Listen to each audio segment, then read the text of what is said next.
December থেকেই কার্যকর হতে যাচ্ছে বহুল প্রতীক্ষিত নবম জাতীয় পে স্কেল।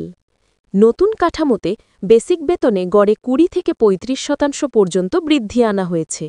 পাশাপাশি ভাতা, ইনক্রিমেন্ট এবং গ্রেড ভিত্তিক সুবিধায় এসেছে উল্লেখযোগ্য পরিবর্তন, যা এটিকে সরকারি চাকরিজীবীদের জন্য এখন পর্যন্ত সবচেয়ে বড় আপগ্রেড হিসেবে বিবেচনা করা হচ্ছে। আপনি যদি সরকারি চাকরিজীবী হন, তাহলে আপডেট পেতে আমাদের চ্যানেলটি অবশ্যই সাবস্ক্রাইব করে রাখুন। দীর্ঘ আলোচনার পর প্রধান উপদেষ্টার আজকের ঘোষণার মাধ্যমে নতুন পে স্কেল বাস্তবায়নের বিষয়টি নিশ্চিত হয়েছে। এই ঘোষণার পর থেকেই বিভিন্ন সরকারি ও আধা সরকারি প্রতিষ্ঠানে নতুন উৎসাহ দেখা দিয়েছে। নতুন পে স্কেলে বিশেষভাবে উপকার পাবেন নিম্ন গ্রেডের কর্মীরা। আগে যাদের বেতন বৃদ্ধি ছিল তুলনামূলকভাবে ধীরগতির, এবার তাদের গ্রেডে সবচেয়ে বড় পরিমাণ সমন্বয় করা হয়েছে। ইনক্রিমেন্টের হার এমনভাবে পুনর্গঠিত করা হয়েছে যাতে ভবিষ্যতে বেতন বৃদ্ধির গতি আগের তুলনায় অনেক দ্রুত হবে। সরকার জানিয়েছে, বেতন বৈষম্য কমানো এ স্কেলের প্রধান লক্ষ্য। গ্রেড ভেদে অতিরিক্ত ফারাক না রেখে কাঠামোকে আরও ভারসাম্যপূর্ণ করা হয়েছে, যাতে নিচের গ্রেডের কর্মীরাও আর্থিকভাবে আরও শক্ত অবস্থানে যেতে পারেন। হাউস রেন্ট, মেডিকেল, কনভেয়ান্স সহ বিভিন্ন ভাতায় আনা হয়েছে নতুন পরিবর্তন। বিশেষ করে ঢাকা ও বড় শহরগুলোর উচ্চ জীবনযাত্রার ব্যয় মাথায় রেখে অতিরিক্ত সুবিধা যোগ করা হয়েছে। উচ্চ গ্রেডের কর্মকর্তাদের ক্ষেত্রেও দায়িত্ব, কর্মদক্ষতা এবং কর্মস্থল ভিত্তিক কিছু নতুন সুবিধা যুক্ত হয়েছে। নতুন স্কেলে টাইম স্কেল ও সিলেকশন গ্রেডের নিয়মেও এসেছে সংশোধন। আগে যারা একই পদে দীর্ঘদিন থাকার কারণে বেতন বৃদ্ধিতে পিছিয়ে পড়েছিলেন, তাদের জন্য এবার উন্নয়নের সুযোগ অনেক বেশি। প্রধান উপদেষ্টা উল্লেখ করেছেন, এটি শুধুমাত্র বেতন বৃদ্ধির সিদ্ধান্ত নয়, বরং কর্মদক্ষতা ও কর্মপরিবেশ উন্নয়নের অংশ হিসেবে নেওয়া একটি বৃহৎ উদ্যোগ।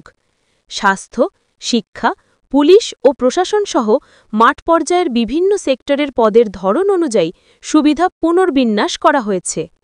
বিশেষজ্ঞ কমিটির সদস্যরা জানিয়েছেন, কর্মচারীর বাস্তব জীবনযাত্রার খরচ এবং রাষ্ট্রের আর্থিক সক্ষমতা দুটি বিষয় মাথায় রেখেই এই পে স্কেল তৈরি করা হয়েছে। তাই একদিকে যেমন বেতন বাড়ছে, অন্যদিকে স্থিতিশীল অর্থনীতি বজায় রাখার দিকটিও বিবেচনায় রাখা হয়েছে। নতুন স্কেল হাতে পাওয়ার প্রথম মাসেই কর্মচারীরা বোনাস, ইনক্রিমেন্ট এবং ওভারটাইম সহ মোট আয়ের উল্লেখযোগ্য বৃদ্ধি অনুভব করবেন। বেতন ব্যবধানও আগের তুলনায় অনেক কমে আসবে। এতে দীর্ঘদিন একই গ্রেডে থাকা কর্মীরা আর্থিকভাবে আরও এগিয়ে যেতে পারবেন। ঘোষণায় আরও বলা হয়েছে, এই পে স্কেল শুধু বর্তমানের জন্য নয়, আগামী ৮ থেকে ১০ বছরের আর্থিক বাস্তবতা মাথায় রেখেও তৈরি করা হয়েছে। এতে সরকারি চাকরি আবারও প্রতিযোগিতামূলক খাত হিসেবে শক্ত অবস্থানে ফিরে আসবে বলে ধারণা করা হচ্ছে। অর্থনীতিবিদরা বলছেন, এই বেতন বৃদ্ধি বাজার, ব্যাংকিং, ভোক্তা খাত সহ অর্থনীতির বিভিন্ন ক্ষেত্রে নতুন গতিধারা সৃষ্টি করতে পারে। কর্মচারীদের সঞ্চয়, ভবিষ্যৎ পরিকল্পনা এবং লোন গ্রহণের সক্ষমতায়ও ইতিবাচক প্রভাব ফেলবে।